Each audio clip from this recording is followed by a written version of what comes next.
Guys, I'm just saying, I have used the word inconceivable an inconceivable amount of times. I'm just saying. No. If I was going to be one of the three, yeah, what's your thoughts? That is inconceivable that you would be the Sicilian. It's inconceivable. You're not Sicilian, though, are you, Sandro? I'm not Sicilian, though, no, so I can't be the Sicilian. Yeah, look, it's hard to argue that Sandro isn't the Spaniard. That's the thing. Except I think I'm better at swords than you, Sandro. Oh, harsh words. Did you know that about me? I did fencing when I was a kid. Oh, wow. Almost entirely because of that one scene in this movie. Yeah, that's awesome. That's like how I learned how to do basketball because of High School Musical. I was gonna guess Space Jam, but High School Musical is much better. That as well. Yeah, That's much better, yeah.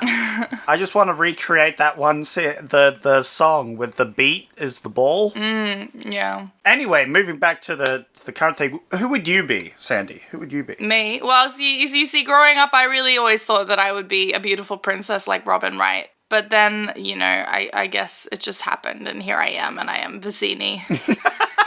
Instead, them's the breaks. Why is that? Do tell. Just the energy, I suppose. Just the energy. Just the worldview. Anyway, I would clearly be Fezzik because strong boy. You're a big, strong boy. Yeah. I'd like to argue that I am anyone but Fezzik, but I do not think I could pull off the swordplay nor the intellect, so therefore I have to do the big brute. No, it's okay. You're Miracle Mike. Ah, yes! Miracle Max, Sandro, get it right. We can do miracles here. Hey, he's only partly dead. Yeah, that sounds more like it. Anyway, hello and welcome to Oldie, but a Goodie. You caught us at an opportune time there, listener, because we were just discussing things, and now you're going to hear them. Oh, I'm good at intros, aren't I? Yup. This is the podcast where we watch movies from 1987 in the order they came out in. We got a big one this week, The Princess Bride, and to talk about it is me, Sandro, and Zach as well. Yep, I'm here. And, oh huzzah, who is that riding over the mountain on a horse? It's Sandy Whittem. It's me, Prince Humperdinck. I lied, I'm not Vicini. I'm Prince Humperdinck. Oh my god. That's me, I'm Sandy, I'm back. Whoa. You guys came crawling back to me, and the only thing that you could offer me that would make me come back on this dreadful podcast is one of my favorite movies in the world, The Princess Bride. Yeah, we were like, please come back. We need you back on. And you were like, no, I will not return to your scandalous podcast with your pathetic movie. You fooled me too many times. Yeah, you haven't had a very good run on this show of films that we've picked. Quite bad run, actually. I mean, Hunk was good. Hunk was good. Hunk was saving grace. But now you've got one of the better films of the year. Now this is a hunky time. Better. Wouldn't you say best, Sandro?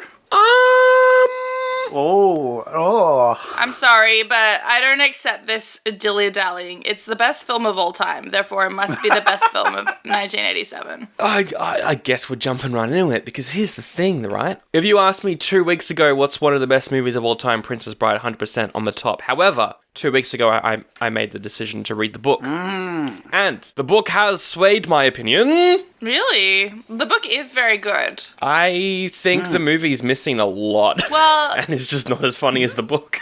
The book... What's funny about the movie is what's funny about the book, for sure. Like, most of the most iconic lines from the movie are lifted straight from the book, if I recall correctly. Pretty much all of them, yeah. Yeah, but that doesn't make it less of an iconic, beautiful, perfect...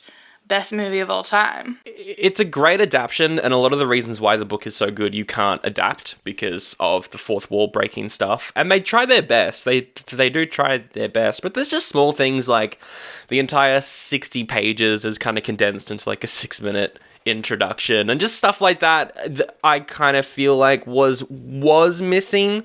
It's still an incredible movie. It's just I enjoyed the book more. Okay, well that's a slightly different opinion from you no longer like it because the book's better. I think my enjoyment of the movie this time around, even though I've probably seen this like 20 times before and loved it, my enjoyment this time around was slightly hampered. It's almost like actions you take in life influence you later on. But anyway, one of the best movies of all time. For sure. Yeah, you guys are going to have to cut this preamble way, way, way down because this is turning into the most annoying conversation anybody's probably ever heard. That's all right. I'll have to reserve my opinion for when I read the book because I haven't read the book actually. Well, you should. It's delightful. I'm waiting for my grandfather to read it to me in lockdown. You know, my dad has a hard copy, and we were talking about it yesterday. And I was like, "Oh, you have a hard copy?" He was like, "Yeah, I have a hard copy waiting here." And I was like, "Oh, awesome!" So I will absolutely put that on my reading list. Yeah, no, it's really good. It's really good. Highly recommend it. But we should get into more depths, more details, more stuffs and things about the Princess Bride by starting with plugging our Patreon. As you wish. Hey! If you want bonus episodes, if you're loving what you're hearing so far and you're like, I wish I could hear more of this, well, you can. Upwards of 2 bonus episodes every month over on our Patreon for upwards of $5. We're doing the Evil Dead series right now. Army of Darkness is out. Ooh. Our episode on Army of Darkness is out, which is very similar to this movie in how it displays the olden times. Yeah, look, it definitely has that sort of medieval vibe that was very similar. You're definitely drawing a link. Yes. Yes, exactly. All I'm saying is that I would love to see Bruce Campbell and Carrie Elwes team up to fight zombies. Imagine. But the link to that is in the episode description. And Evil Dead 2013 is out next week, which I'm keen to talk about. But anyway, Zach, you chose this movie. You had a bunch of other options that you could have picked, and obviously you weren't going to pick them. This is the only choice. I don't know what other movie I could possibly think of that I'd pick over this. Even Lord of the Rings. Because I love Lord of the Rings. That's what I'm thinking right now. I'm comparing this to Lord of the Rings. Lord of the Rings is like a sit-down trilogy that I want to watch, one after the other sort of thing. Whereas this, I can just pop on whatever I really want. It's only an hour and a half. Boom, done. Get it over. Yeah, This easy. is a stand-up, speak along with the script, like sword fight your brother kind of movie. Yeah. Yeah. Oh, absolutely. But it reminds me of the fact that that's what I like about books. Because I have The Lord of the Rings, and I have The Hobbit, and I prefer to jump into The Hobbit, read that, and move on. Then I prefer to jump into The Lord of the Rings, because I have to go through the whole ordeal of reading it. I know. Spent 2 years in the desert crying about Sam and Frodo and... Yeah. Although Andy Serkis did just release an audiobook of him doing all the Lord of the Rings books, so I might actually go through them with that. That'd be pretty fun. That could be fun. You can put them on double speed. Oh, of course. Always on double speed. Double speed. No, I like to go down to 0.5. I want to really drag that out over the centuries. Mr. Frodo.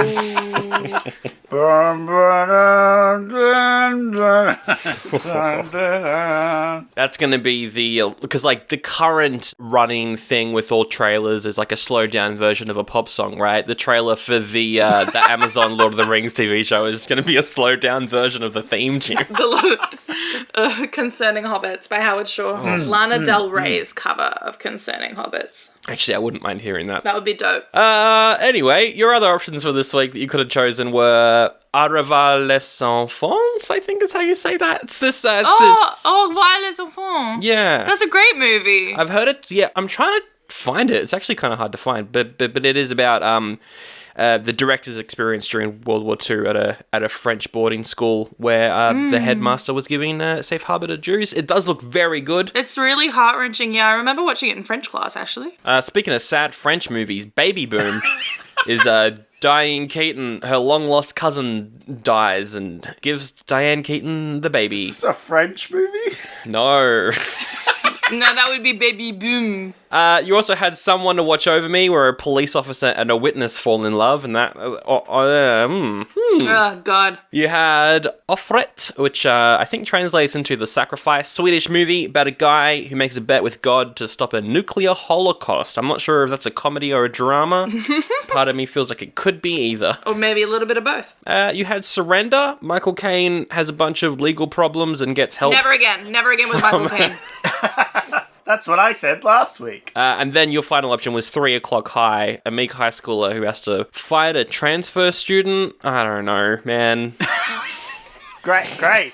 Wow, you're really selling that one. But let's talk about Princess Bride. Now, it was released October 9th. That's the US release date for the wide cinematic release. It did get a small premiere at the Toronto Film Festival in September, though. Oh, that's cute. Did they wear cute dresses? I'm gonna Google this just quickly while you talk.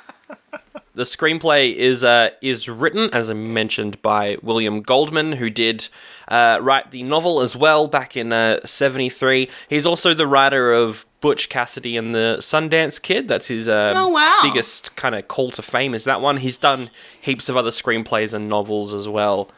He's a really good writer. I love as well how in the book, the framing device of the book, Zach, is that his grandpa used to read the novel The Princess Bride to him, except the thing is, The Princess Bride was actually a political satire. Right. But his dad skipped over all of the political satire stuff and just made it a swashbuckling novel. Yeah. And so he's taken the original book and cut out all the nonsense. Yeah, it's like he fake annotated this book that he wrote. Yeah. So every now and then, like, he'll pop in and be like, now there's 60 pages of nonsense Yeah. that I've cut out. But so, like, what was his job when he wasn't writing novels? Was he like an academic? Because this is pretty, I feel like this has to be from lived experience. There's something in there about, it's based off a story that he told his kids, and then his kids were like, that's great. And then he, like, wrote it down or something. Oh, that's lovely. There's something in there, yeah. Yeah, it feels very, very family story for the kids sort of thing. Like, that's the focus they go on, and you feel it, you know? I want to tell young people about the swashbuckling farm boy that takes on bad guys, you know? It's a good story. You know what? That might actually be why I prefer the book just a little bit more, because it is more of a parody, maybe. It's a little bit more, cheeky. I think in every situation, I usually prefer the book to the movie just because of the details you can put in a book. But I feel like you shouldn't take away from a film just because you think the book's so good. Oh, Yeah. yeah, definitely. Judging apples and oranges, you know? Yeah, and Yeah. a lot of the best adaptations, like The Shining, are just completely different to the book as well. Like, you don't have to do everything as the book says. That's actually a pretty good segue, because the director is Rob Reiner, who was one of those go-to Stephen King adaptation makers. He did Stand By Me, he did Misery, two of the best Stephen King movies. He also did When Harry Met Sally. Oh, another great film. And then he also did a movie we covered last year, his directorial debut, which is This Is Spinal Tap. No way. For the cast, there is such a big cast, such a massive cast. This is going to take forever to go through this cast, but let's do it. Robin Wright is Buttercup. And it also is my mother. Oh. My literal mother. No, I just love her. And she looks a little bit like my mum, and I think I just projected a lot. I see. It's your mother. That's a fun fact. Yeah. There you go. She's my mommy. No questions at this time. Thanks. No question. We're not taking questions at this hour. So she was in Forrest Gump. We covered that a couple of years ago. She's in House of Cards. She's in Blade Runner 2049. So good in House of Cards. Yeah, her performance in House of Cards is great. It's a shame that I can never watch that show ever again. Yeah, I think we all feel that way. Yeah. I think House of Cards probably feels that way. Yeah. I liked her in Forrest Gump. I think she gets to be a bit more of a character. I hate to say it. I hate to throw it out. But she doesn't get as much screen time as some of the other characters in this movie. But I feel like she does a good job. She does do a good job. It's just her storyline isn't as funny as all the other ones, you know? Like, she's sad. She's sad for most of the movie. It's not her fault. Bad things keep happening to her. Yeah, poor girl. But God, if she's not the most beautiful woman who's ever lived. They really did cut out, because, like, there's a whole, like, monologue she has, I think at the start when she's telling Wesley her feelings or something that's really funny. It's a shame that they cut that out, because I think... Sandra, you're really going to have to let go of the book. I know. Yeah. It's a shame. If we're going to get through this. Ah, well. She actually made her full-length feature directorial debut this year in a film called wow. Land that she directed, that plot-wise doesn't have too much new stuff going on, but it looks incredible. I've heard about that, actually. We've got Carrie Elways as Wesley. He's Robin Hood in the Men in Tights movie. He's Dr. Gordon in, I think he's in Saw 1. Fuck yeah. Some of 2, and then also 3D, which we don't talk about. Is that 7? I think that's 7. I remember him as Robin Hood. Oh, he's great in that movie. Yeah, it's like, wait, I'm not supposed to lose. I loved him in this as a kid, but actually watching him in Men in Tights was when I fell in love with him. As like a 12-year-old, first love. He's going to be in Mission Impossible 7 next year, apparently. So, I'm so glad he's still working. Nice. Very good. Very good. I like his delivery of lines in this movie. Some of the best lines that he had. I wrote, look, all of my notes are quotes. There's some bits in between, but they're all quotes. And I realized, like, halfway through my notes that it was all just quotes. But I do love the, like, dry delivery of just some of the things that go back and parody what people are saying and all that. It's good. It's good. And, like, a good 60% of them are, like, by him as well. You've got Mandy Patinkin as Inigo Montoya. And follow him on Instagram because he is a darling. Oh, really? Yeah. He and his wife post, like, political stuff. Oh. And they're just the cutest, like, the activists, and they're just really sweet. And he's also great in Criminal Minds. Yeah, he's in that. He's in Homeland. He's in Alien Nation, the cult classic sci-fi movie. Yeah, he's done a lot of great stuff. And I believe he's an actual fencing fanatic. Amazing. Well, you can tell. It shows. Yeah. He's really big on the, like, before even the movie was involved, you know, when he was involved with that, he really liked fencing. He was big into that sort of thing. So he's a really good cast for this character.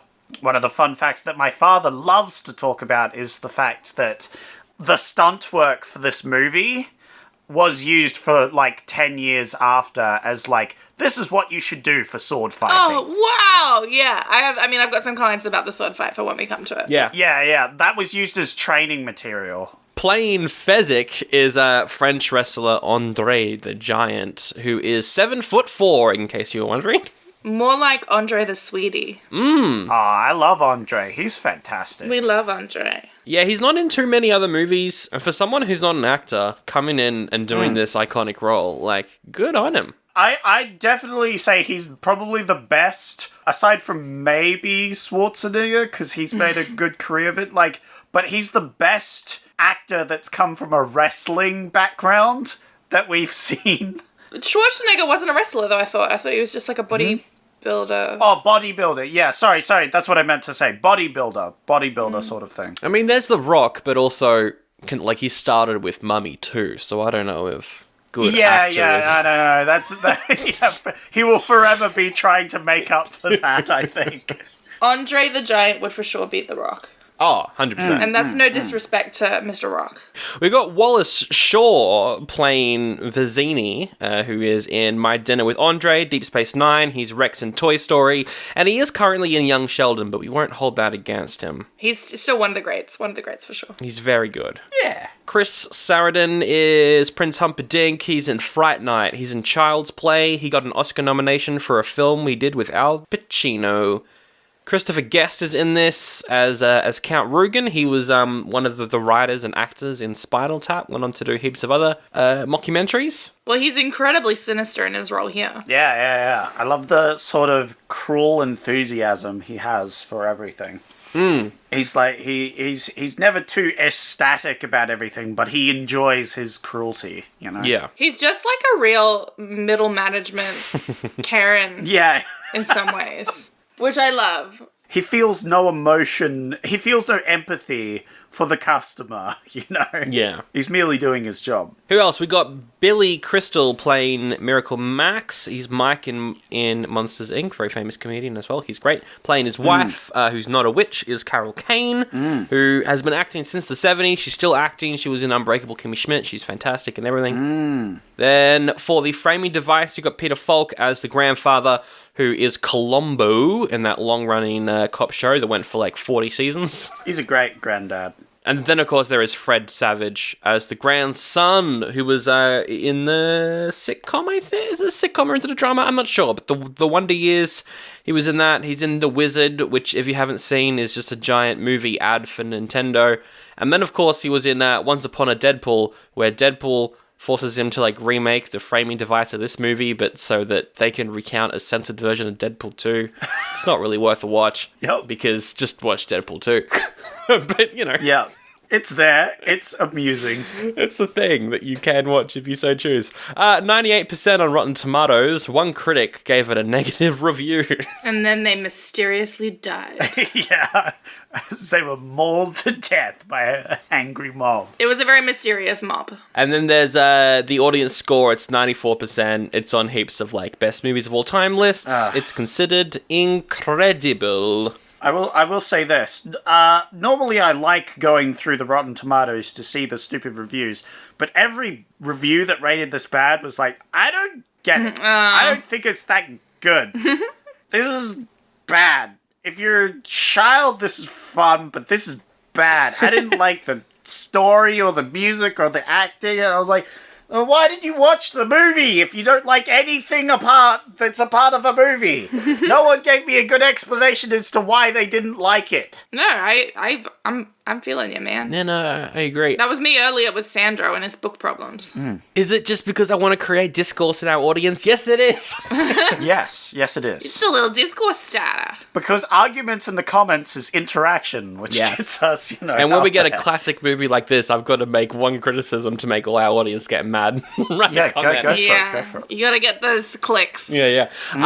Get those clicks. I feel like if you're watching it now for the first time in the year 2021 and you're not familiar with the stories that this is kind of making fun of, I don't know if it would work as well as it would otherwise. I don't know. I don't know. This is just a sort of fun adventure romp. Yeah, I don't know. It feels like it's classic and eternal somehow. But maybe I'm projecting a little. I don't really watch this for the sort of mockery of the typical adventure sort of thing. It's just sort of a fun fantasy adventure thing. Yeah. It's got tropes, and it sort of tries to break those tropes, but it's almost just for the sake of the comedy rather than actually mocking Yeah. books. And the more I think about it as well, it's like Pirates of the Caribbean was doing this sort of thing as well. And this, Yeah. Yeah, it's definitely a fair thing to think about. But they're all wrong. they are wrong. That 6% of people that rated it negatively. That's actually quite low. I'm very surprised. That's a very high audience score. Yeah. But all of them are wrong. There's the correct ones that rated it high, and then there's the wrong ones. Well, in terms of the curve, that stands to reason, doesn't it? Yeah. This cost $16 million, which is kind of cheap for a fantasy film. But I mean, for most of it, they're filming just out in a park. Yeah. Most of it went into Buttercup's dresses, and it shows. Exactly. Absolutely. And that fabulous jewelry. Oh my god. God. She looked amazing. She does. Didn't it not do that well, at least originally?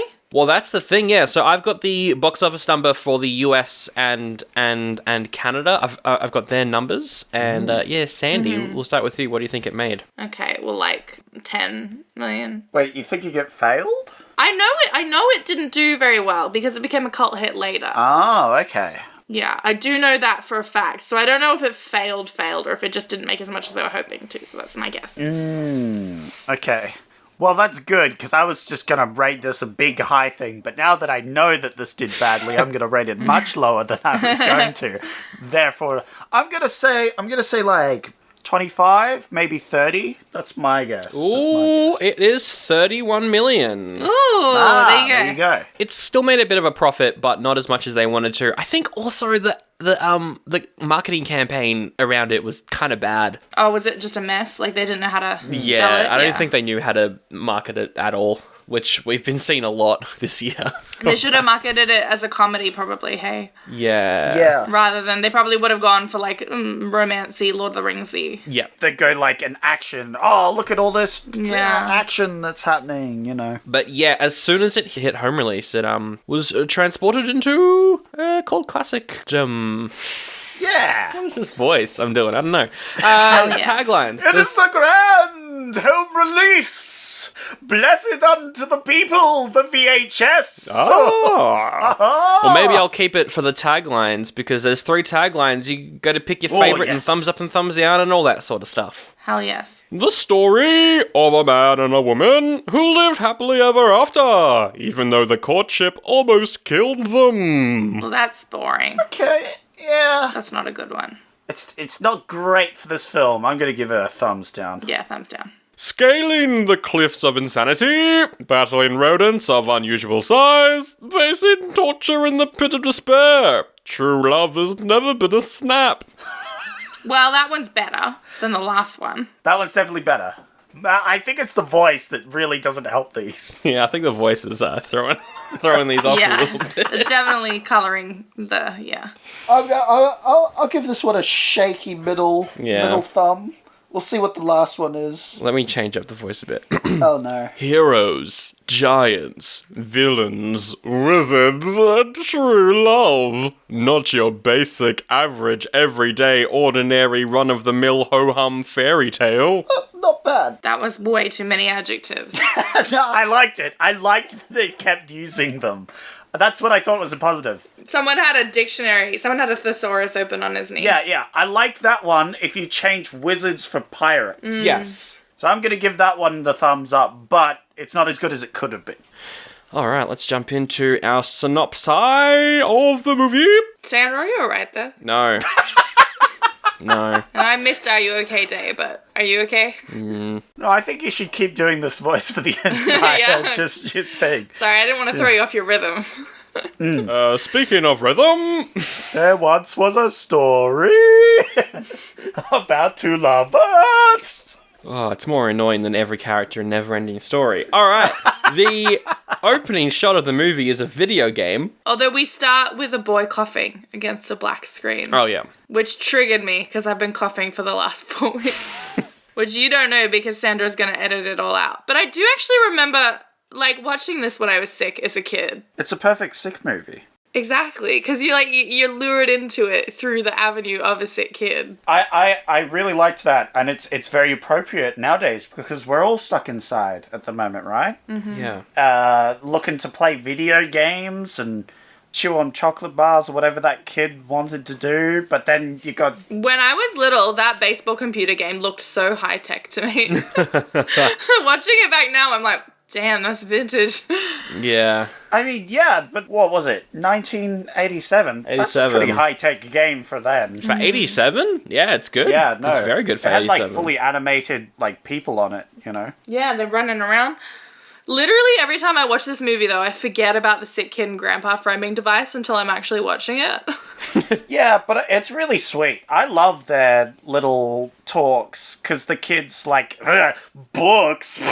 I don't know about that, boomer. I like sports. And the grandpa's like, oh, thank you for being so generous as to let me tell you the story. Yeah, they got a really lovely dynamic. Yeah. Yeah. They're both like a little bit wisecracky. And then later on, he's so invested in it. He's like, oh, what's next? And the grandpa's like, oh, well, if you don't want to listen to the story anymore, I could just leave now. And he's like, no. Yeah. It's great. I love it. I'd love as well to hear the grandpa's impersonation of every character. That'd be really funny. If we had his version of the voices, that'd be fun. Oh, they should do that for an audiobook. They should have, like, a grandpa read The Princess Bride and do it as if they were talking to a child. That would be awesome. That would be good. The granddad is like, I've bought you a present, son. The granddad's now Australian. And then it's a book. Granddad books. Gross. And the first quote I wrote down was, well, when I was your age, television used to be called books. Okay, boomer. And it's revealed that, yeah, his father read him the book. Yes. And then his grandfather read his father the book. So it's like a book that's been read to by all the men of the Savage family. And then he's like, are there any sports in it at least? And then the grandpa says, and I quote, Fencing, fighting, torture, revenge, giants, monsters, chases, escapes, true love, miracles. And that list has exactly one sport in it. Yeah, that's a good point. 2, if you're generous about the word chasing. But then we jump headfirst into the novel, which has the grandpa as a voiceover talking about Buttercup, who lives on a farm. She loves riding the horses, and the farm boy is Wesley. And her favorite thing is to bully him. Yeah. Which is relatable, because my favorite pastime is also tormenting hot boys. Yeah. Cute farm boys? Yeah. Bully them. Yeah. Bully them. Bully them till they fall in love with you. That's how it's done. This is where I wrote in my notes, Robin Wright is my literal mum. They really speed through the intro. It doesn't take long at all for them to already be like, we're in love. Oh, we're in love. Yes. As you wish. And then Fred Savage goes, where's the sports? Which is a sentiment I've often felt. I'm sure you have as well. Yeah. But honestly, having an 8-year-old boy ruin every emotionally intense scene in your movie is a bold choice. It is. It really is.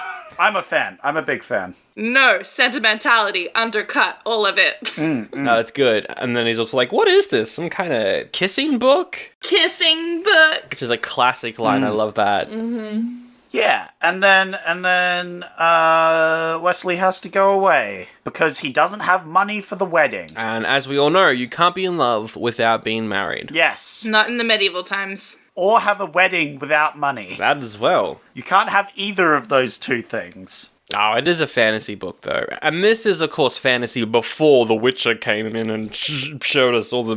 Yeah, showed us all about premarital sex. Oh. Whoa. So he goes off to earn lots of money, and immediately we're told that he got captured by pirates and died. Yep. So R.I.P. Farm Boy is dead. How did she learn about that? She got a message from the messenger people that deliver messages. Yeah, but then how do they know that he specifically died? Maybe word from the ship came back and they were just like, everybody died. Yeah, probably. And obviously the Dread Pirate Roberts has the reputation that he doesn't leave survivors. Yes. Which actually is relevant and comes up later. Which is needed for later. So maybe he sent the message. Yeah. I can't remember where I heard this, but it was a great quote from some movie I watched, which has a pirate that leaves no survivors, and it's like, if they leave no survivors, how does anybody know? I've seen that. What is that from?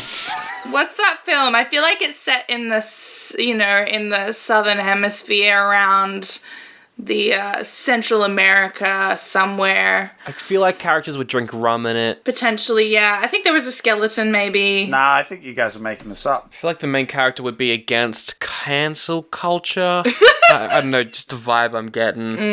No, maybe this is just a collective fever dream that we've had. Yeah. It's possible. I think we were at Murdered by Pirates is good. Possibly the best quote in the show. It's like Buttercup's just there crying on the screen in this 8-year-old voiceover. Murdered by Pirates is good. Like, Oh, yeah. 5 years later, it is, a month away from the 500th anniversary of Florin. And Prince Humperdinck is gonna marry on the anniversary, and the person he's gonna marry is it's Buttercup. Whoa. bow, bow, bow. What? How did they meet?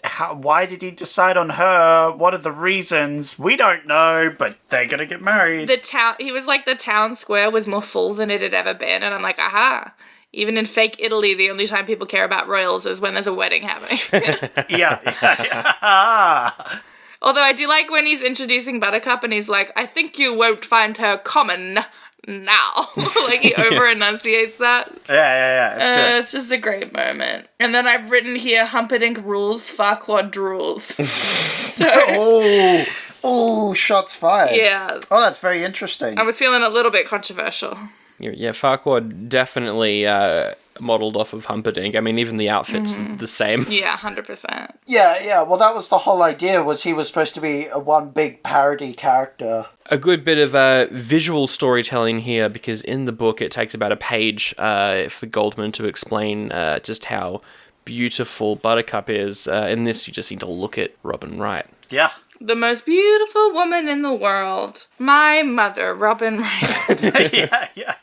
So she's out taking a ride in the forest when she comes across three people. three poor lost circus performers. Who are they? One of them's a giant, one of them is a Spaniard, and the other is a short Sicilian man. Yeah, I like that how different in sizes they are. It's like they're cartoons. Yeah. Now, it does sound like it's a setup to some sort of joke. Yeah. One of them is Turkish. Is it the giant that's meant to be Turkish? Didn't you say the Spaniard was actually Turkish in the book? Yeah, I don't know. That's what you said earlier. You said the Spaniard was actually supposed to be Turkish. Actually, yeah, because he's the one that gets a very long flashback as well. He gets like a 30-page flashback for like his origin. Is that to his dad dying? Yeah, they go through that whole scene. It's quite well done because there's like no jokes in it, and you're like, what's happening? Yeah, no, that sounds quite good. He is probably like up there in characters. He's very cool. So they kidnap the princess. Oh my, what a twist. Oh no! She's pretty chill about it. Yeah. She handles it very well. Well, she does get instantly knocked out, so that helps, I feel. Because it's like, that's how royals usually handle those situations, I think, because they're going to be ransomed. So they're not in any real danger. They're just kind of upset about the situation. Although, for her, in this case, she was in quite a bit of danger. Yeah, I think she didn't realize that necessarily. I think Yeah. she made the conclusion that I think we all would have in that position, which was, surely I'm worth more alive. But, you know, in the business of making fake wars, of starting wars between neighboring countries, we gotta break a few princesses to make an omelette. Yeah, gotta crack him open. I don't know. That doesn't sound like a very tasty omelette. Don't knock it till you tried it, Sandra. Yeah. True. Cannibalism. Don't knock it till you try it. Concern. Honestly, don't. What? Okay. Whoa. These are the controversial opinions we get Sandy on here This for. message paid for by Army Hammer. So these boys, they've been hired by, spoilers, it's the prince, That was a spoiler. to kidnap the princess and take her across the border and kill her and frame the neighboring country for it so they can start a war. Yeah. Really, it's a very convoluted reason to start a war. I feel like as we go through the story, he like goes after her, Oh, like when he's pretending to like try and rescue her? Yeah, when he's pretending after all that and it's discovered, oh, she isn't dead, I take her back. He then changes the plan to then murder her on their wedding night and then blame them. It's like, just pick someone else and then murder them. Just get a new one if it's causing you this much trouble. Or like, just start a war. Come on. I like that part of it as well. It's like he doesn't want to start the war. He wants them to start the war so he still looks like a good guy. But he's like... Well, yeah, he's he wants caused to it. justify it to his people, I think. And if he gets them to care about this princess and then fakes that she's been assassinated, then the people will be behind the war, which I think is what he really wants. We get the start of a couple running jokes here. There's the one that Fezzik loves to rhyme. Oh, so sweet, though. And when we were kids, we thought it was the funniest shit in the world. Like, like you watch it now as an adult, and you're like, this is a bit cute. But when I was a kid, and he's like, no more rhyming now, I mean it. And then Fezzik says, anybody want a peanut? We would, like, piss ourselves. That is peak 8-year-old humor, for sure. Oh, yeah. This movie's quite funny. What? This comedy movie's funny? I know, but not every funny comedy movie I actively laugh out loud, but this one did it for me. This is true. Yeah, no, it's a laugh and a smile for the entire runtime. Yeah. You're always smiling. yeah. You're never not smiling. If you're not going, ha ha ha, you're going, aww. We also get the inconceivable as well, Yes. Inconceivable! which is so good. Just inspired, you know? Yeah. That wasn't created in a writer's room. You just know. That was just sprung from the genius of someone's brain. Yeah, well, because, like, Goldman, he used to read it to the kids. Part of me is, like, kids love to just repeat a word that they've just learned That's true. in ways yeah. that doesn't make any sense. So maybe it could have been, like, one of his kids kept saying inconceivable or something. Or something like that. Or he said inconceivable in a funny voice one time and his kids laughed, so he just kept doing it. Yeah, that as Yeah, well. yeah, and they loved it. Because you would. How could you not? If it's funny once, it's funny. It's funnier the fifth time. Yeah. That's my entire comedy bit. It's just doing that. Yes. Buttercup jumps into the water, and we see that it's eel infested. The shrieking Not eels. the shrieking eels. Hey, can I be real with you guys for a second? The shrieking eels account for a good 60% of my childhood trauma. Oh no.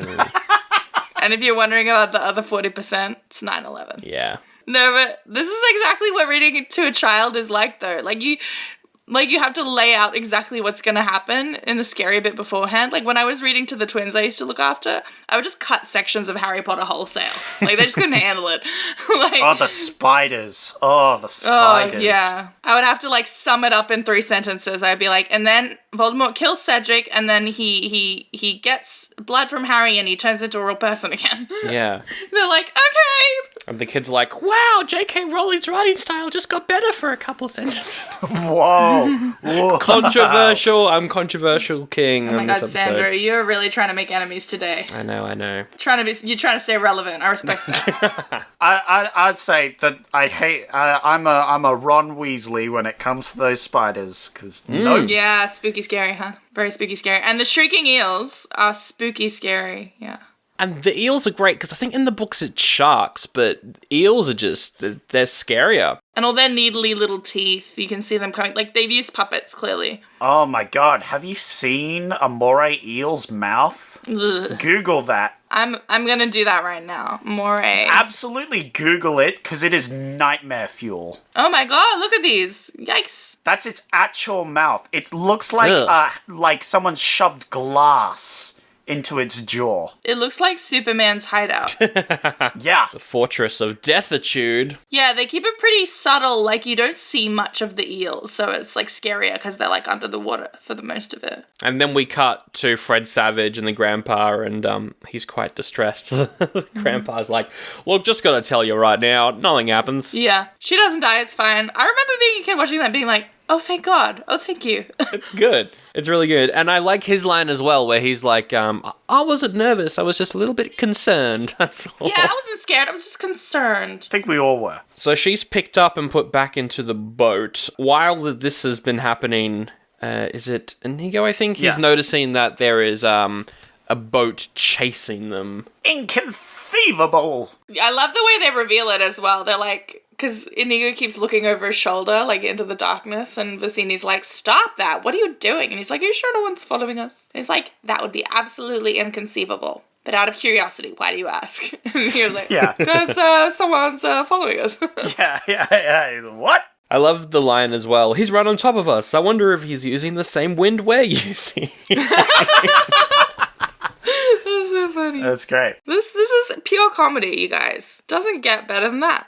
And then they reach the Cliffs of Insanity. The Cliffs of Insanity! They're big cliffs. They are very big. The set's really cool. Yeah, they did that with miniatures, right? Yeah, maybe for the big vista when you see the whole thing in one shot. Yeah, that's what I'm thinking of.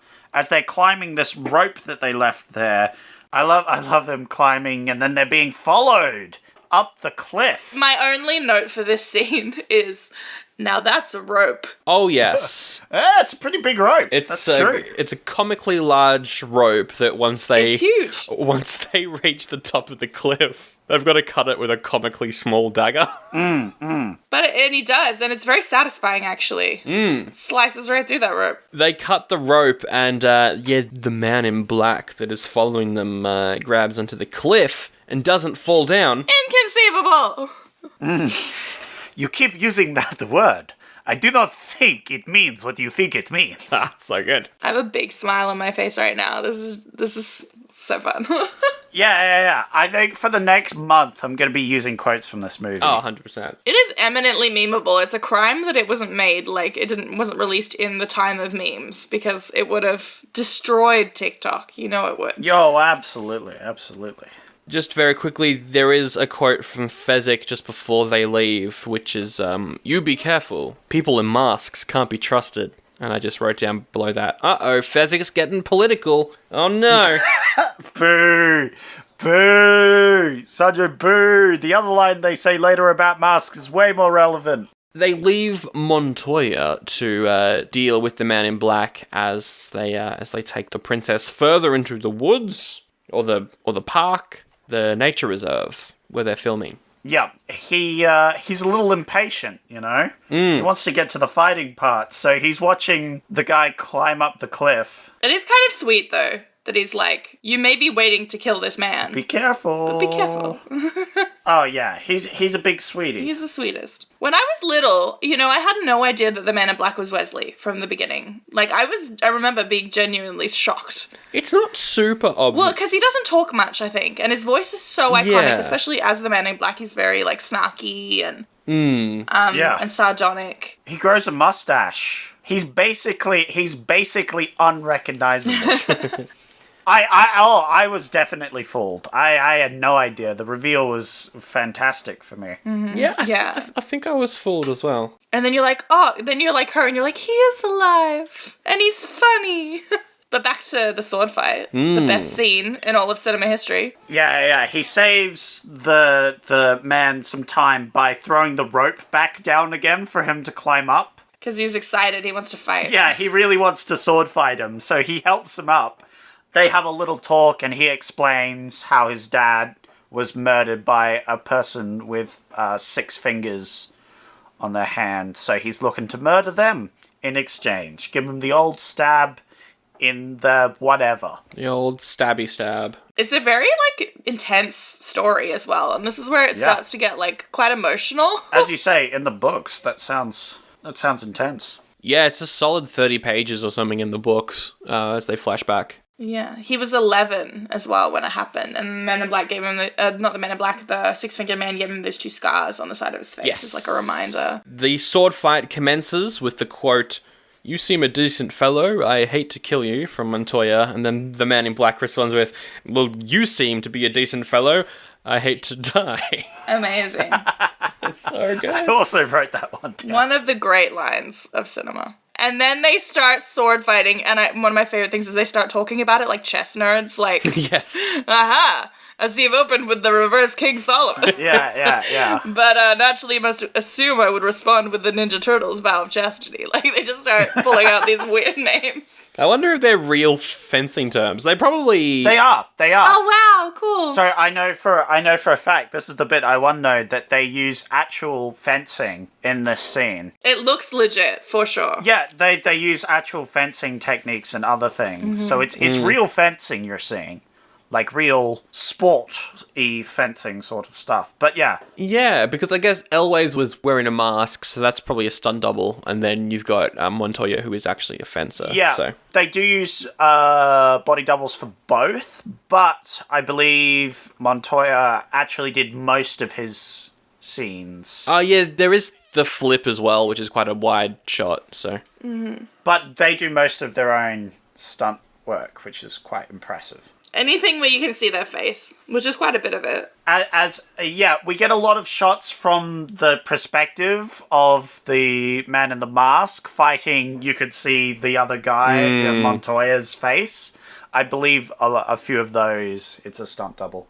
But yeah, it's used a lot. It was used a lot, I should say. I'm not sure if it's used now in stunt, like, training. Like, this is how you do it. Well, there's not nearly enough fencing in movies today. No, nowadays it's all, Jason Bourne completely ruined action movies, so it's all just like the shaky hand-to-hand combat now. It also comes with the line that I love, get used to disappointment, where he's like, who are you? Yeah. And the Man in Black's like, no consequence. And then he says, I must know. And the Man in Black says, get used to disappointment. And then he says, okay. Yeah, the whole movie has that underlying theme of like, hey kids, life, not fair. Get used to disappointment. Yeah. But I just love it. And he goes like, okay. Yeah, fair enough. Look, you got me there. And they get back to fighting. The set that they're fighting in looks quite kind of cheap, but I think it's on purpose. Yeah. Like, there's moments where they're pushing over some rocks and it's quite obviously styrofoam, or they're jumping up and down and it's quite obviously a soundstage, but I think that just adds to it a lot. Yeah, that's what I was going to say. It adds to it. When I was a kid, I thought it was all real, you know. Oh, of course. I mean, yeah. But it definitely adds to that, like, Errol Flynn swashbuckling feel that it's clearly a soundstage that you're like, yeah, this is how sword fights are meant to happen. So, the Man in Black knocks out Inigo instead of killing him and says the line, I'd sooner smash a stained glass window than... What is it? Kill an artist, I think. Yes. Like yourself, which is very sweet. I like their whole left hand thing. Yes. Oh yeah, we didn't... The most important part of that scene. Inigo tells Vicini that he wants to enjoy the fight. Like, he doesn't want it to be over too quickly, so he's going to fight left-handed. Because if he used his right hand, it would be over too quickly. And then midway through the fight with the Man in Black, he reveals that he's not left-handed.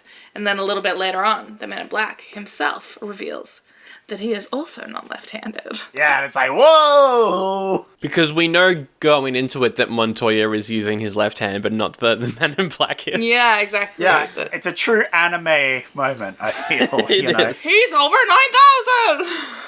Yeah. My power level. I wasn't using my full power. I was also not using my full power. Anyway, he goes to chase after the princess. They see him coming and they're like, inconceivable! He's defeated the other guy, so the giant is left to deal with him in his way. Yes. It's in a sportsman-like fight. Yeah, he's like, what's my way? And Vicini says, hit him with a rock. And he's like, my way doesn't sound very sportsmanlike. Yeah. Yeah. So he changes it to just a fist fight, or just like a melee fight or whatever. Yeah. It's great. We get, so we're going to try and kill each other like civilized people. Yeah, that's kind of funny. And Fezzik continues talking about how uncomfortable masks are. Zach, I think you got the quote. Oh, yes, he asks, why are you wearing a mask? And he says, did you get burned by acid? I was like, no, I just think it's terribly comfortable. I think everyone in the future will be wearing one. Oh! Here we are again. And I was like, aha! Very, very, very much a prediction. Look, I will say that his mask looks quite comfortable. Like, it looks like a supple leather. It's a good outfit as well. It's quite simple. It's a but great good. outfit. The Man in Black jumps on Fezzik's back and cuts off the air supply and knocks him out. I love how they continue their conversation right up to the very end. Yeah. They're like casually chatting as one's choking the other one out. Yeah, I think the oboe's doing a lot of heavy lifting during the Fezzik fight to, like, tell us exactly how to feel about this, to set the tone. It's like, wah, Yes. wah, wah, wah.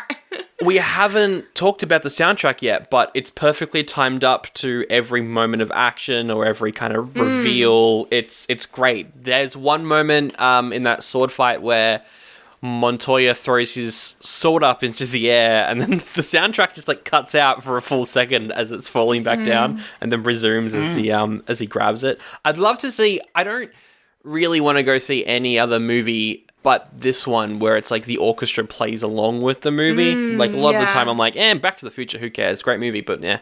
But for this, it would be a great experience. Yeah, for sure. I remember studying one of the scenes from this film in music class growing up. Like, yeah, it's pretty on point. It doesn't have any, like, sweeping, memorable themes, you know, in the way that, like, Lord of the Rings or any of those old superhero movies did.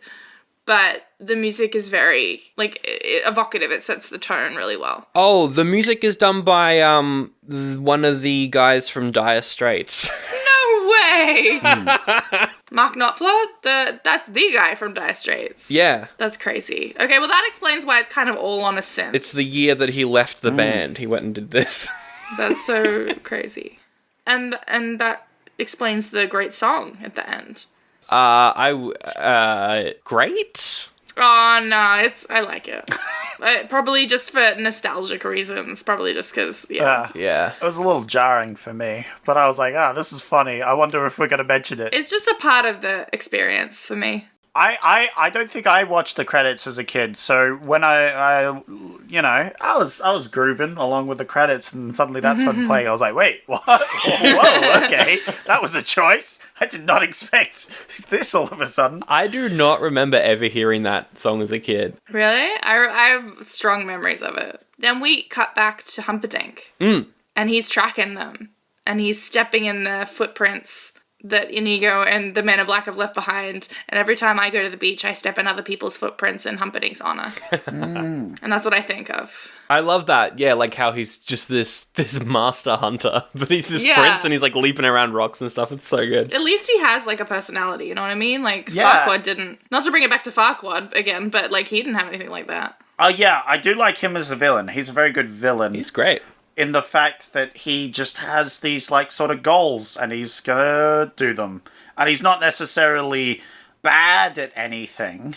It's not like he's comically bad at everything. He's a bad guy, and bad guys never prosper or anything. Yeah. He's like an equal enemy. He's like worthy. There's a reason he's at high up on power and all that, you know? Yeah. The Man in Black catches up with Vizzini and the princess at a picnic. Hell yeah. I love it. Yeah, Vizzini just like set up a little picnic table. Yes. Blindfolded the princess, held a knife up to her throat, got everything nice and ready. Yeah. I like his logic. Like, he can't beat him physically. Mm-hmm. You're a very smart man, are you? He says. And then Vizzini's like, you know Plato, Aristotle, Socrates, morons. And I wrote, well, he's not wrong. I love how he's not like, I'm gonna say something that'll blow your mind. No, he's just like, I'm gonna call these guys morons. I love it. No, I love it. Especially like having read them, I'm like, yeah, you tell them, Vizzini. Yeah. They are big dummies sometimes. They have the Battle of Wits, which involves 2 glasses of wine, and Elwes puts poison in one of them. Ooh, which one's it going to be? I always thought it looked like a sherbet stick. Yeah, that's what I thought as well. It looked kind of yummy. Also, I was today years old when I learned that sherbet only has 1 R in it. Oh, yeah. That's just our weird accent, I guess. Yeah. Well, that's what they say, you know, Australia. It's just full of criminals. So you can't be trusted. You know? It's so good. Dealing with Australians. I was like, hey, this is an Australian is full of criminals joke. I did not remember that at all in this movie. I didn't expect that in this movie. It's weird that this movie that takes place during, like, medieval times references a country. Oh, yeah, that happens in, like, criminals didn't go to Australia until the 1800s. It's the time frame does not seem to add up. Love it, though. It's nice to feel included, you know. I also love how the Man in Black says, make your choice, which is a Saw thing, and the actor was in Saw. Ooh. He says the Saw line. Make your choice. I like the logical leaps, which is like, well, I can't pick your cup because if you think that I think that you know that you know that I know, then I cannot logically pick your cup. But therefore, this, that, and I cannot pick my cup. So, and that just goes on for ages. And then the Man in Black's like, you're stalling. Yeah. They finally end that with a look what's over there joke. And the Man in Black absolutely falls for it. When I was a little kid, I was like, don't fall for it. He secretly swaps the goblets, then picks one of them. They drink him, and then goes, ha-ha, I swapped the goblets, you fool! You've fallen for one of the classic blunders. The first one of which is, of course, never get involved in a land war in Asia. Yeah. The second, only slightly lesser known, is this. Never go in against a Sicilian when death is on the line. And then he laughs until he immediately dies mid-laugh. Immediately dies. And it's the best moment in TV, and I thought that was the peak of comedy as well when I was a kid. Oh, it's comedy gold. Because he's like, he built up an immunity to this poison over the last few years. Yeah, that's the reveal that the Man in Black's immune, and he poisoned both the goblets. He poisoned both goblets. Also, one of the goblets looks like it's melting. Just like, it's slightly off-center. I did not notice that at all. The set design is like, thanks, Sandra. He unties Buttercup and they run off into the rocky fields. And he immediately starts being mean to her. I was like, the first hint that the mysterious masked man is your boyfriend is when he immediately starts slut-shaming you. Like, Wesley, is that you? He reveals that he is the dread Pirate Roberts. And she's like, you killed my one true love. I'll never be happy again. And he's like, is that you're really your one true love? Because you seem to get engaged to that prince pretty quick. And she's like, don't you dare mock me. I died that day. She's saying her heart was broken when her lover died. And he's like, I remember killing him, and he said you were faithful, but you're not, because you got engaged to this prince. And she's like, no, I loved him. And then she's like, you could die too for all I care. She pushes him down the cliff. Pushes him down a hill. And then as he falls, he says, as you wish. Yes. That's classic. And she's like, oh, my Wesley, what have I done? And she jumps down after him and turns into a grown man, a stunt man. Yes. I love the dubbed, as they're rolling down as well. Yeah. But then they come to the bottom of the hill. And he comes over and he's like, are you okay? And she's like, you're alive. And they're reunited and it's the best. It's the most romantic moment. Ew, no, Grandpa, they're kissing again. Ew. Ew. Now, Zach, I hate to be that guy, but I'm going to do an in the book right now because I think you need to know this. You do not hate to be that guy. Stop lying. I do. I love being this guy, actually. It's very fun. Zach's going to be this guy next month when we do Wheel of Time, though, so it's fine. Ooh. I am going to be it. I'm excited to watch that, actually. Yeah. Wheel of Time is fantastic. I'm so excited. In the book, that whole reunion is cut. That's right. It's this long section of the book where the author's like, for some reason, Morgenstern did not include this in the original book. I've written my own version, but due to legal reasons, I can't put it in the book. So if you send me a letter, I'll send it to you. Is he implying that he made it dirty? Yeah, no, that's what I thought the grandpa was doing, was like cutting out the next bit because it was a bit, steamy. Ooh. Also at this point, Fred Savage has a peanut butter sandwich that looks almost as good as young Carrie Elway's. And I just love the idea that, like, they're just passing the time. Mum's brought them some food. Like, they're just having a fun day of it. Yeah, absolutely. You know, at this point in the movie, 8-year-old you probably has a snack as well. So you're just in there vibing. At this point in the movie, yeah, you probably would. Do you know what I used to have? I used to have, my grandmother would prepare a little bowl of goodies. So it would have, like, little crackers. It would have biscuits. It would have, like, little lollies in it. It would have all these assortments of goods. I remember I was a good boy and I would always eat the crackers and the savory stuff before I got to the sweets. Ah, very good. Saving the best for last. Yeah, you save that for last. And then I'd get a little thing of cordial and I would watch Blue's Clues and The Wiggles. Did you ever have that? Did you ever watch The Princess Bride? No, I didn't watch The Princess Bride. I was a bit younger then. I don't know. That's the feeling, though, don't you think? Like being a kid with your snacks, sitting on the carpet, and The Princess Bride is on your enormous square TV. Yes, the square TV. You're missing half of the frame. It's deeper than it is wide. Yeah, sorry for going on a tangent there about my childhood. It was a long tangent. Look, it was going to be a long episode anyway, so it's fine. Yeah. That's what it's about, man. That's what this is. Trip back into the childhood. They head into the fire swamp, which, again, the set doesn't look real, but it looks incredible. Yeah, exactly. Well, I don't know. It didn't seem too bad. The trees are actually quite lovely. The trees are quite lovely. Well, I'm not saying I'd get a summer house here, but, you know. yeah, you know. Also, every girl wants just one thing, and that is young Carrie Elway's to walk them around the fire swamp and, like, lift them out of danger of the fire. Like, he just picks her up and puts her, like, when the fire spurts, like, they're like a little volcanic burst of fire pops up out of the ground. He just picks her up and puts her away from danger, and it's like, that should be me. I love that in the scene and the look she gives him when he's like, this place isn't so bad. Yeah, it's like, wow, you're insane. Are you kidding me?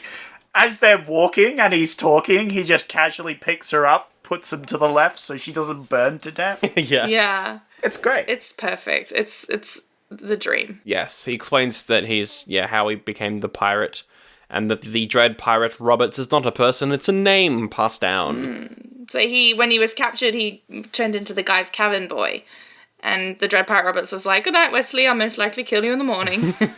And then eventually it happened. Dread Pirate Roberts wanted to retire, and he brought Carrie Elway's in, and he was like, you're going to be the new Dread Pirate Roberts. And then Sean from Napster came and told them to drop the. and just be dead dread pirate Robin. Buttercup steps in some lightning sand, and It's not just quick, it's lightning. Yeah. and Wesley has to save her from that. There's also a giant rat, which is definitely not just a guy walking on all fours. Well, it's a rat of unusual size. Rat of unusual size. Rodent of unusual size, not just... That's right. And it's scary. Scary. The tongue is just like waggling back and forth. It's real. Yeah, it's real super. scary. It looks like some Jim Henson shit. Yeah, some Dark Crystal stuff. Yeah. All I could think of in that was actually the practical effects for the Thing, and imagining that as the Thing, and that was terrifying for me. But also, I like the way he defeats it. Is he hears one of the fire bursts going off and like intentionally rolls into it. He's got brains, not just brawn, you know. And then they escape the swamp, but oh no, Prince Humperdinck is there with all the king's army and men, etc. And they're like, "We're gonna kill you." But Buttercup says, "Well, if I go with you, will you spare his life?" And they say, "Sure, wink, wink, nudge, nudge." And they immediately are like, hey, we'll throw him in the pit of despair. Let's say we did, but not. Yeah. I like their conversation where he's like, "Let's take you back to your ship," and it's like, we're men of action. Lying is unbecoming. And he's like, "Well, yeah, fair point." I do like when the prince is like, Saraden.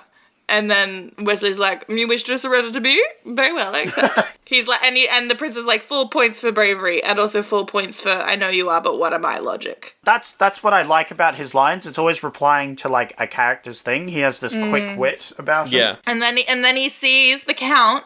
He sees that the Count has 6 fingers on his right hand.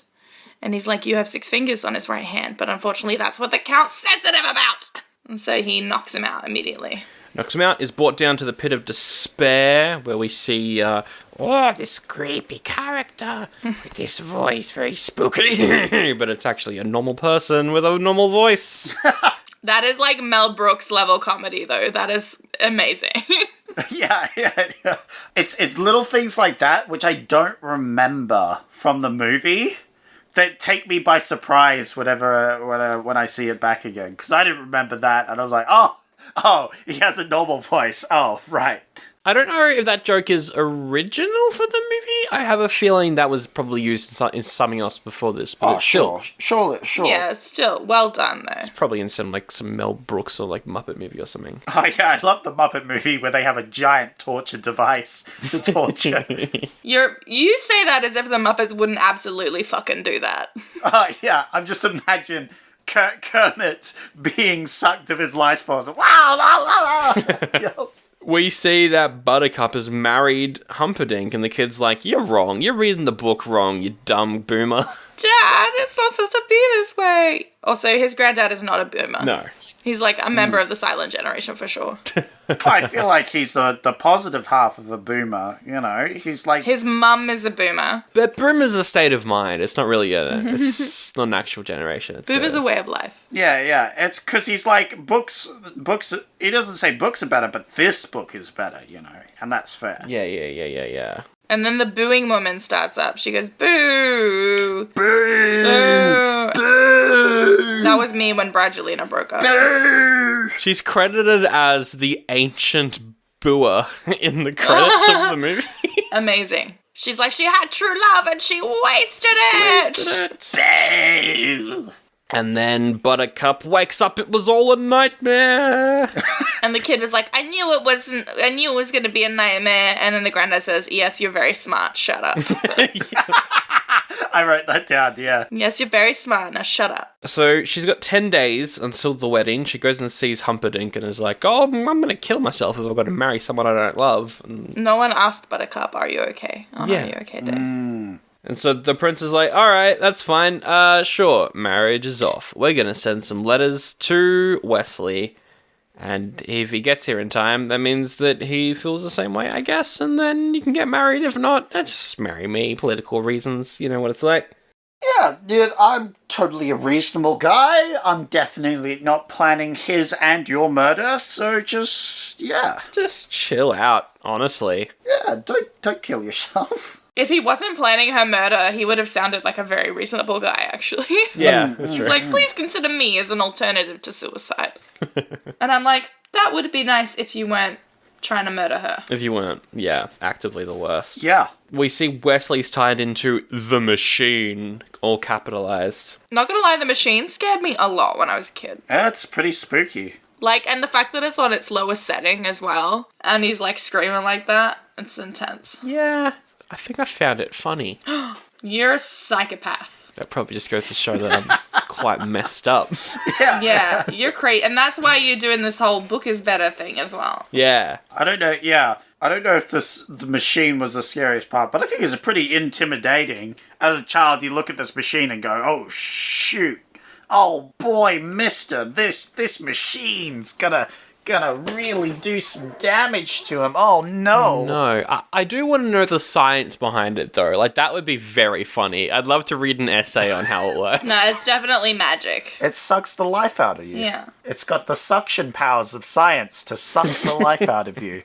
I thought it was electric. That's what I remember as a child, that it was electric. Oh, it's like shocking him, right. Yeah, that's what I thought as a child, but no, it is suck him. Yeah. Well, he does have like those like things on the side of his head. Yeah, so I guess as a child, I was just thinking of Frankenstein, so I thought he was being electrocuted. Yeah, I mean, that's kind of the vibe. I like before they go down to torture him, how they have that little powwow up at the top by the tree and yeah. BFF goals. Oh, man, I am swamped with work. I've got so much. I have my wedding to plan, my country's 500th anniversary to plan, my wife to murder, and guilty to blame for it.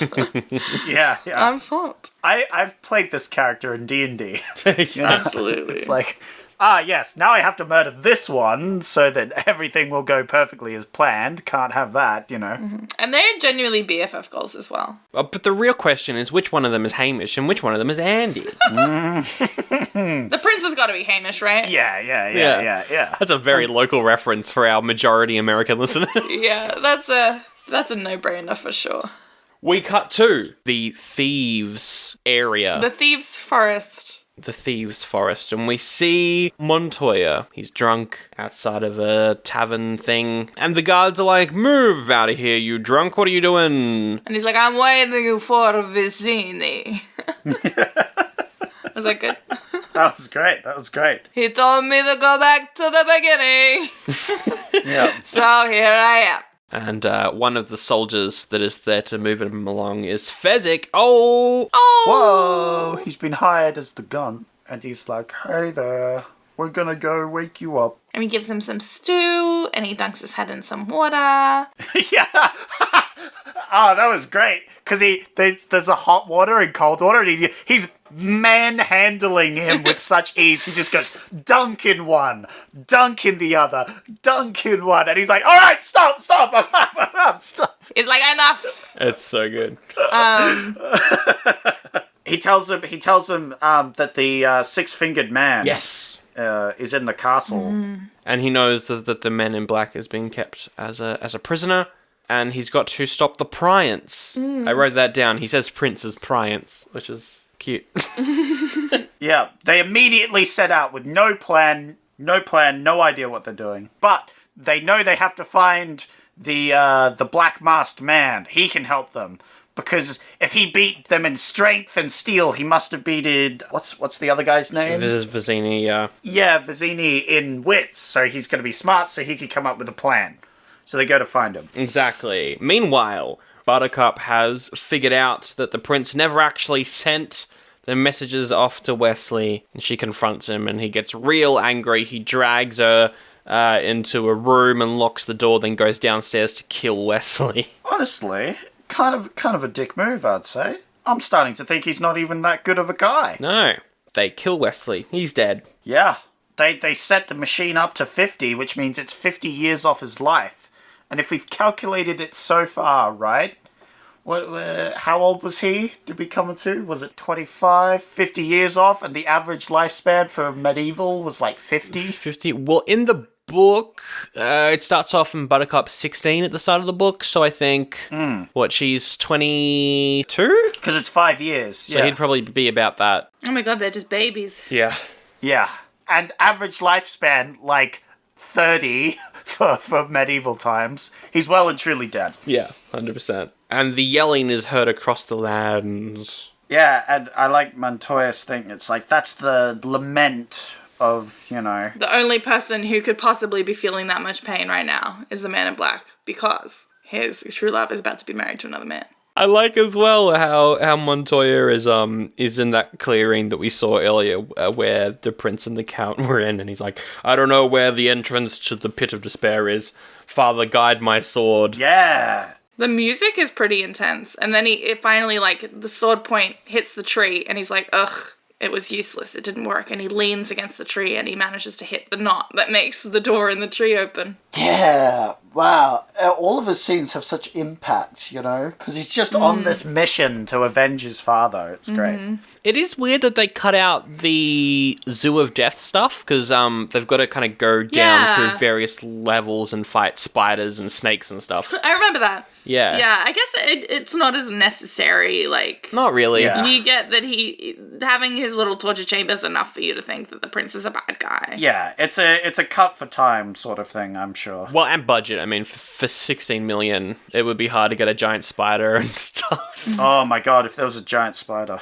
It is a bit of a shame that that's out, but, it makes sense. It's a, cut for time. Just like the intro. Yeah. You can't have a 30-minute long intro with nothing really to do with the rest of the book. I mean, the intro sums it up, so yeah. They see Wesley is dead, and they take his body to a miracle man. Miracle Max and his wife Valerie. Not a witch. I love them. They're just this random characters that come along. They're in for 5 minutes. They're like, where did these guys come from? This is so plot convenient. This is perfect. But basically, Humperdinck fired Miracle Max, and now he's really bitter about it. So he wants to help them so he can humiliate the prince. Yeah. Yeah. He doesn't want to help them at first because he's kind of retired. He doesn't want to help people anymore. He was fired from his job. He's cranky. He's old. But then they're like, oh, we Want to go revive this guy so they can stop the wedding and upset Humperdinck. And I was like, oh, wait, you want to cause Humperdinck problems? All right, now I'm in. Now I'm in. Yeah. And he gives them a chocolate-covered pill. The chocolate makes it go down easier. Carrie Elway's his acting here as well as his body is slowly coming back. It's so funny. He's good. He, The way he flops his head around. Yeah. Yeah, he's a great mannequin. So, yeah, they revive him, and it's supposed to take, 15 minutes, but he instantly wakes up. Yeah. They're like, how will we know if it works? And he's like, I'll fight you. It's like, oh, okay. He wakes up and is like, I'll fight you. And he's like, why can't I move my arms? And they're like, you've been mostly dead all day. They have a quick conversation to come up with a plan. They're like, it's like, all right, what do we got? Well, we got me, him, and 60 guards at the gate. And he's like, impossible. If only I had a wheelbarrow. And they're like, we've got a wheelbarrow. Why did you mention this earlier? If only I had a Holocaust coat. Which is interesting that they kept that. Yeah, that's kind of intense, isn't it? Considering that the Holocaust does not mean fire anymore. No, just call it a fireproof coat. Fireproof cloak, yeah. Anyway, Fezzik produces the coat that he somehow got from Miracle Max. Yeah, plot device number 2. And they wait until nighttime, which is the time to attack, just as the wedding is happening. And, the movie's been kind of Monty Python light. It's got that sense of humor, but not... It takes itself a little bit more seriously, yeah. Yeah, not as far as, Spaceballs would go, or, any other Mel Brooks type of movie. It's not like a straight-up parody. But it kind of does in this scene, in the marriage scene. Marriage, baby! Marriage, that dweem within a dweem. Marriage is what brings us together. Princess Bawa. True love will follow you forever. I want to just follow this character around for a movie. That'd be fun. In the credits, he's listed as impressive clergyman. I love him. Yeah, I like that this is like Monty Python if Monty Python had serious bits in it, Yeah, Monty Python, there were women. Yeah. And they were hot, and there was genuine chemistry. Yeah. Whenever they had a sexy woman in Monty Python, the joke was that there was a sexy woman. Yeah, I know. They're like, isn't sexy women funny? Isn't that a funny concept? Yeah. Oh, dear. Great show, though. They're very funny. Amazing. Perfect. So they dress the giant in a giant fireproof cloak. Yes. And put him on a cart to push towards the gate. Make him into a spooky fire ghost, yeah. Yeah, they then have him say that he is the Dread Pirate Roberts, who once again makes an appearance in the story. I love that they keep referencing it. Mm-hmm. And he was like, there will be no survivors. And then they light him on fire. On fire, and then all the guards run away aside from the guard that has the key. The guard captain, yeah. Yeah. I love his character. I like earlier when he was in the prince's, when the prince was like debriefing him and he put his hand on the prince's chair and the prince just looked at it until he moved it up. Yeah, and he's like, oh crap. Oh, so sorry. That's an unsung joke. They're like, give us the key, and it's like, oh, I've got no key. Fezzik, tear his arms off. Yeah, and he's like, oh, this key? Oh, you mean this key? Like, that conversation took 10 seconds. Yeah. And absolutely one of the most realistic exchanges in the movie, for sure. Yeah, like, you wouldn't no. absolutely be like, this key? Yeah. That one made me laugh out loud. I love that. That was so funny. Speaking of laugh out loud, the next part as well got me when Montoya and the Count, they face off in the hallway, and the Count's like, all my men attack him! And Montoya just dispatches them all under like 5 seconds. The tension rises, the music swells, and the Count just runs away. He just bolts. Yeah, immediately just bolt. I knew exactly what you were talking about, and I did laugh out loud, so there you go. That's very funny. And then he closes the door, and then he goes just throwing his little body against the door, trying to bash it down. And he's like, He's Fezzik! getting away! He's getting away! And so Fezzik leaves Carrie Elway's hanging on to a suit of armor so he can go bash the door down for Inigo. Yeah, it's so good, because he's still bashing away at it, and then he says, all right, hold up, buddy, I got this. Boop! All right, you can go. There you go. And then the comedy kind of gets stripped away, and it's another very solid fight. It's intense. It's an intense scene and like emotional as well. You know, like you got the emotional setup with the story about the father, and it all kind of comes to a head here, where Inigo finally gets to say his rehearsed lines. My name is Inigo Montoya. You killed my father. Prepare to die. It's fantastic. That's good. And then they battle after he's been like stabbed multiple times. Yeah. It's all over for him. We're really afraid, yeah. I like how they're constantly like sticking each other with their fencing swords, except the blood only appears when you cut back to them. And the blood's like quite dark and realistic looking as well. Like it's proper blood. Yeah, it's suddenly just is such a brutal scene, you know, from comedy to this. It's and then he like tells him to try and bribe him. You know? He's like, offer me money, and he's like, I'll give you anything you want. Offer me wealth, offer me fame, offer me anything I want. And he's like, anything you want. I want my father back, you son of a bitch. It's good. Wah, stab. Oh, that gave me chills. That was the only line I said out loud on this run through. Yeah. It varies from watch to watch, but that one you have to say. Yeah. That one gave me chills. I was like, whoa, damn. But where's Wesley gone? Well, Wesley has crawled into Buttercup's honeymoon suite. Woohoo! Which is good, because she's like, well, time to get this dagger out, do a little plungeroo, end my life. And then he says one of the best and worst things ever said. Yeah. He says, there's a shortage of perfect breasts in the world. It would be a shame to damage yours. And she's like, Wesley, my darling, you're here. It's on brand for him. It's funny as fuck. Like, it's fine. It's the 80s. Let's just vibe it. Technically, the marriage doesn't count either, because they didn't say I do. That's how it works. Yeah. That's where I learned that as a child. I think technically it's more the paperwork afterwards that makes it count or not. Yeah, that's a good point. Yeah, but I don't think they had the paperwork back then, so it was just I do's. You just have blood on the bed sheets. And then the prince arrives, and he's like, well, I don't think that matters very much. I'll quickly change that. Bit of a technicality. We'll fix that all up. And then he goes on this very long tangent, which is basically just him buying time. Yeah, he's trying to buy time for strength, and he's also trying to bluff. And it honestly sounds a bit like a copy pasta. It does a bit. I like it because he's buying time, but he's also trying to bluff.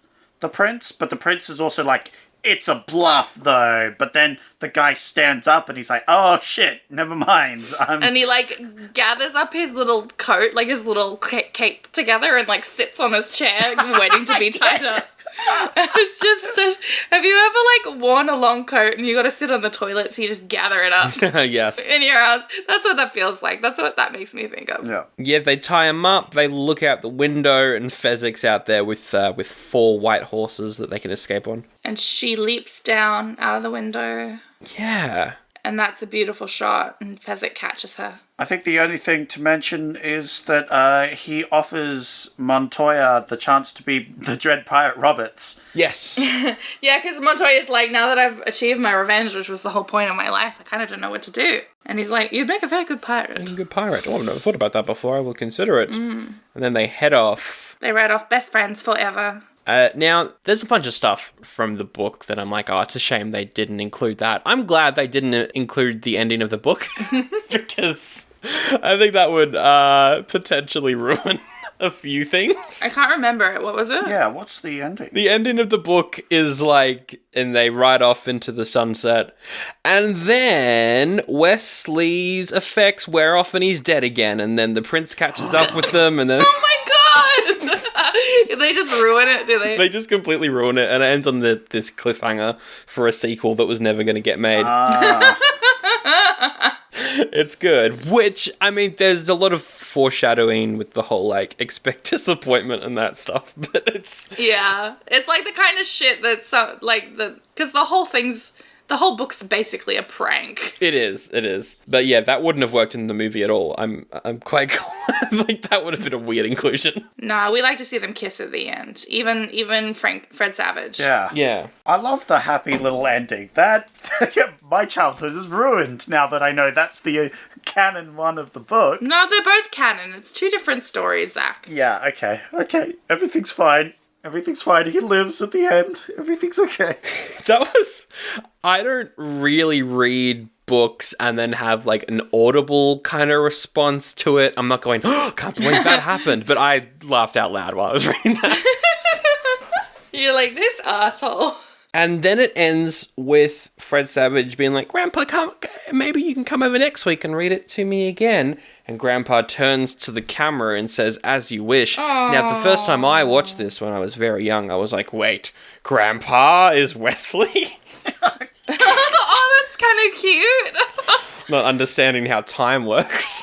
It just means that he loves him. And that's sweet. Yeah. That's the end of the movie. My love is like No, we won't talk about story, that. Story.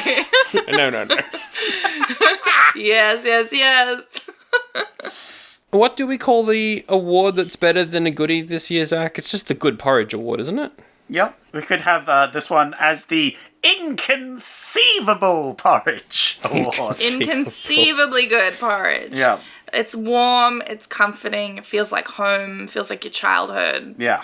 It brought me back, that's for sure. So, I absolutely agree. It's better than RoboCop. It's better than Yeah. It's better than RoboCop, yeah, for sure. RoboCop's a good movie, but this one's definitely, like, it's one of the best movies ever. You know? Yeah, I mean, so is like RoboCop. It's like 5 out of 5 for me as well. But this is just like I would watch this next week before watching that. Yeah. Yeah, like you would show it to your children. Like this is such an important part of culture and life for a lot of people, I think. If you haven't seen it recently, just watch it. Just sit down, give it a watch. It'll make you feel good. Add and remove, nothing. Literally nothing. In the film, like, the relationship between Buttercup and Wesley, like, it's pretty simple, not deeply developed, but it's still quite moving and still quite, affecting. Is that the case in the book? I read the book, like, a long time ago when I was a kid, and I didn't really get it very much. The book is more like true love needs to be in this story for the sake of the stories. It's a bit more cynical? Okay, well, maybe that's one thing that the movie actually improves upon, because I find that love story is quite beautiful, actually. And it goes to show how that can kind of make or break a movie. I mean, last week we did Near Dark, and my biggest problem with that was I could not buy into the romance at all. Whereas there's almost less time given to them falling in love in this movie, and it somehow just works so much better. It's possibly just the chemistry between Robin Wright and Carrie Elways, but also like it enhances, you know, the relationships between the minor characters as well, like the friendships that they make with the minor characters. Yeah. That's absolutely what I was going to say. The difference between Near Dark and this is that they don't have as much chemistry, whereas I think they go on the same journey of the whole point to prove how much they love each other is the trials they go through for each other. And it works in this because of the chemistry, I think, whereas in the other one, you just weren't feeling the chemistry. I still think the love in Near Dark was good. You know, but it wasn't like this one. It wasn't true love. It was like, they like each other, you know. I mean, you talk about how the first part of the book is like quite truncated into like literally like 5 minutes in the movie. Yeah. But those 5 minutes are some of the most intense chemistry between two actors that like you've ever seen. Like the scene with the picture where she gets him to like get it for her even though it's right next to her, and they just make a prolonged eye contact. I mean, that's enough to buy the whole love story, like, for the rest of the movie, in my opinion. It's good. It's very good. Before we move on to raving reviews, sequels. Yep. There was going to be a sequel to the book called Buttercup's Baby. I think some publications of the novel have, like, a fake teaser chapter from it. But, yeah, that never happened. There was going to be a stage show that was being produced, I think, in the late 90s. That never happened. Then Disney tried to make a stage show musical, try and get, like, Randy Newman in there to write some songs. Ew, Randy Newman? No. I love the idea of a musical adaptation, though. Yes. Keep that. Not Randy Newman. Yeah, it was Randy Newman or John Mayer were approached. No, what? It's a terrible idea. Are you kidding me? Really bad idea. Let's think. Who would do a good job? Honestly, who did Book of Mormon? Trey Parker and Matt Stone.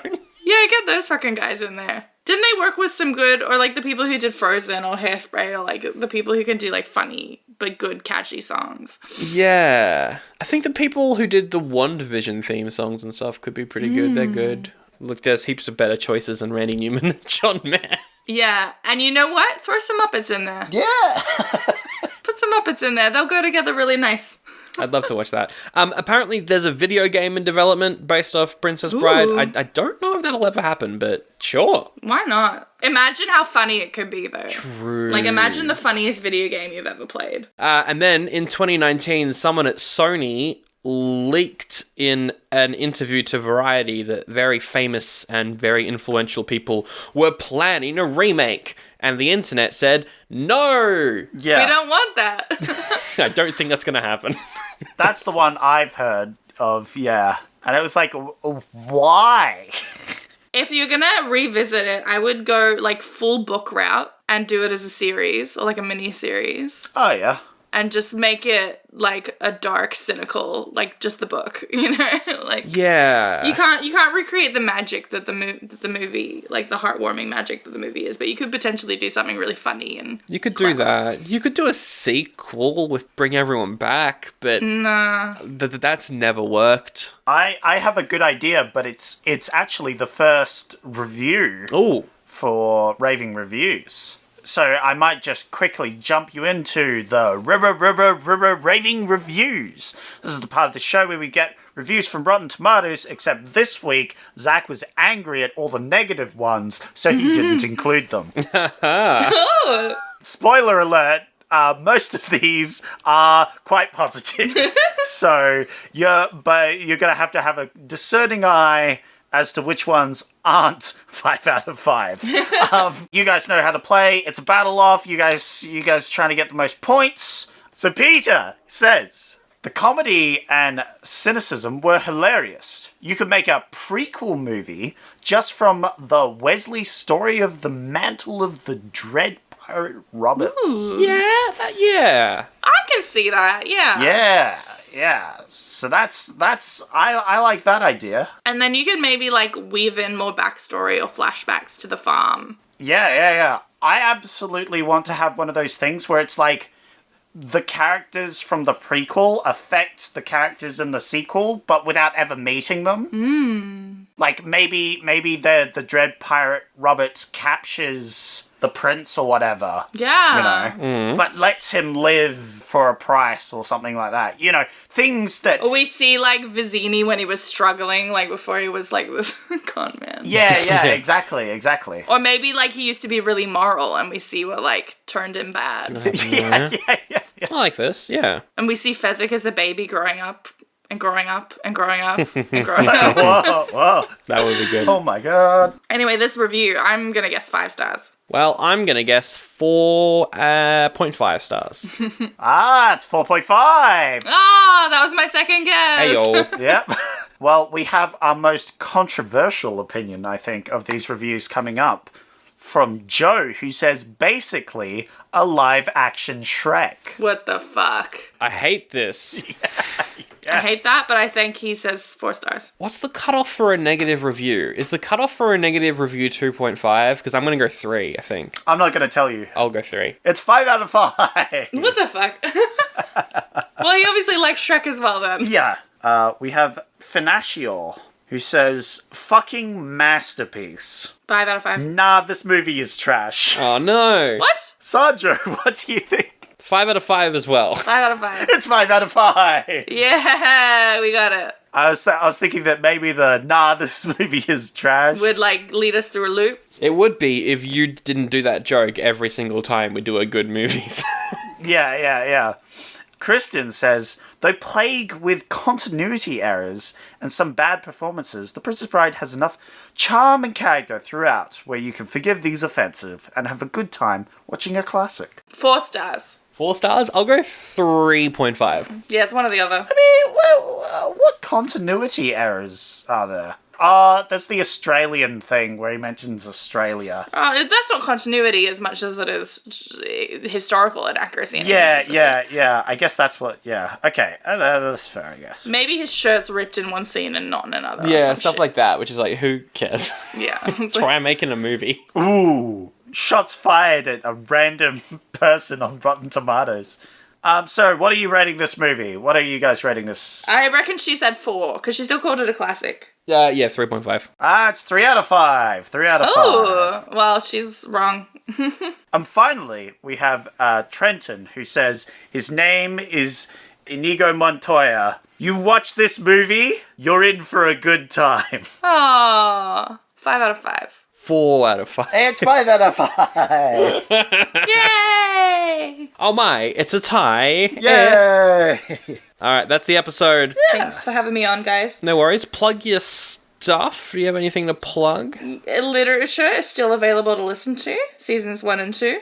That's all for now. Fringe was cancelled, so that's not happening. Yeah, you had a Fringe show. I did, but I do no longer. And you know what? That's fine. It's almost like they shouldn't have announced the shows a week before cancelling them. It was just not a good idea at all, ever, at any point. Yeah. But here we are, living and learning, laughing and loving. I'm sure that you'll be back on to plug this show when that does happen as well. Yeah, absolutely. And you will as well, Sandra. Oh, yeah, that's right. I'm working on it. Hell yeah. Yeah. If you want to keep in touch with the show, you can. We're on all the socials as well. So links in the episode description. And check out our series on The Evil Dead over on Patreon. I'm very keen for that whole series to be wrapped up. And I think a poll should be out this week as well for our November Patreon episode. So if you want to vote on those, jump on in this week and have your say, which I think only leaves a decision to be made. Zach, do I have a choice? Do I have to make my choice? To quote You the absolutely movie? have to make a choice. Lots of choices this week. Tons of movies. Hundreds even. Oh, no.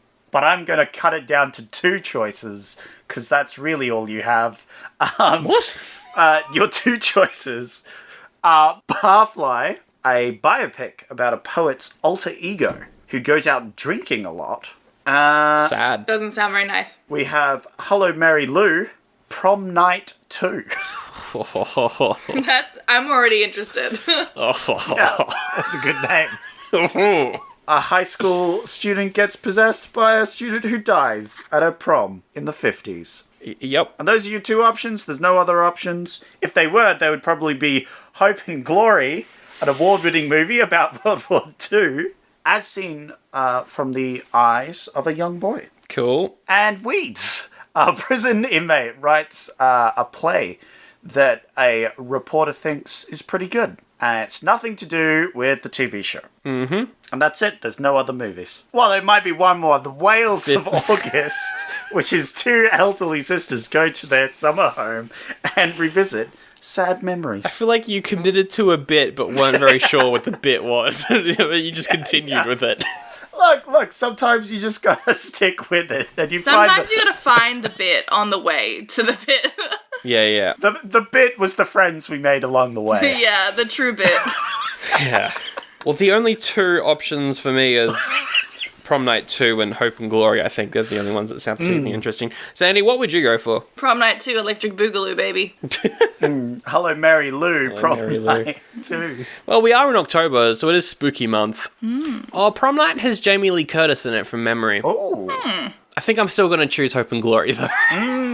Oh, Hope and Glory. That's the award-winning one. Yeah, look, let's do it. Let's do something serious. You want to do a serious movie? Yeah, why not? Oh, I was fully expecting the Hello, Mary Lou. It's but, you know. just, I watched all of the Saw films this year. I've watched a bunch of other I just don't feel like watching any more bad horror sequels. So let's do You know what I think? I think you've gotten addicted to good movie watching this movie, and you want to continue that. It's not sustainable, Sandra. True. It's not sustainable. That's the truest fact. I'm gonna try and keep it going as much as I possibly can. You know, next week I'm then going to be on purpose picking a bad movie. Oh no! Imagine picking bad movies. People don't want to hear you be happy. It's true. People don't want to listen to you like things. People don't want to hear you nostalgically reminisce over your childhood treats. They don't. I love the little gummy worms, the little sour gummy worms. My nan used to give us jubes, which were the best. I remember Jubes. Oh, yeah. Jubes are underrated as a lolly, for sure. Oh, I got tubes, but they were tubes that had been there for like 5 years. So they were basically hard candy.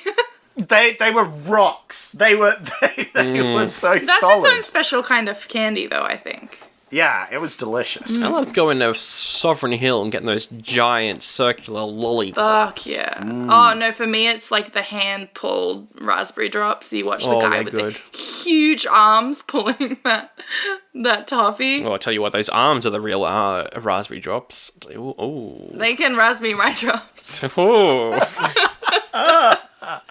No, but that's something true about like all lolly puller guys. Like if you're making sweets, you're jacked. You have to be because it's really hard work. It's true. All that's left is to wrap it up with the best quote from Princess Bride.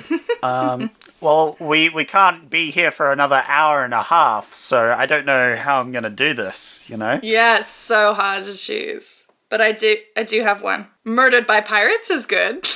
That's a good quote. Yep. I decided not to pick an obvious one, but to pick one that took me by surprise this viewing. I like that. I'm going to pick an unobvious one as well, and I'm going to go for, you be careful, people in masks cannot be trusted. That hits you hard this year, huh? I'll get one that I didn't mention earlier then, which was, she went that way, alive, about an hour ago.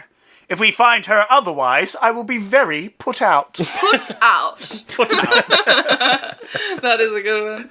Put out. Put out. I love the way he says words. Yeah, it was great.